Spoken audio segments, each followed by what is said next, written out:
下子看到好像压力很大，台湾压力很大，就放弃了吗？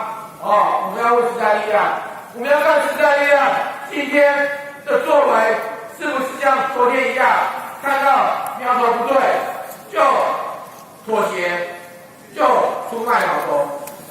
我们也要问国民党，你作为最大的在野党，你在执政时期这么多次出卖劳工的权益，包括告官场工人，包括砍薪年假，你今天在立法院里面，你是不是真的知道悔悟，真的要来捍卫劳工权益？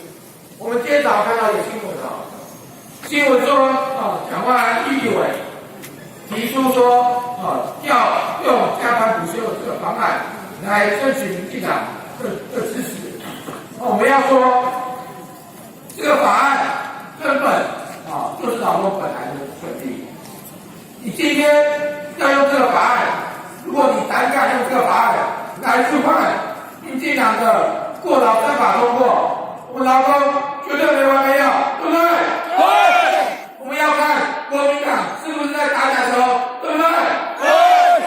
我们要看国民党，你这么多的立委，这么多席次，你今天在里面是不是真的抵抗到底，还是就是过水？所以我们劳动团体还有这么多的市民朋友聚集在这边，就是要监督他们到底，就是要看这些人在野党是不是在打假球，抗争到底，对不对？对。对回二法，对回二法，拒绝过劳，拒绝过劳，在野党不要打假球，在野党不要打假球，民进党错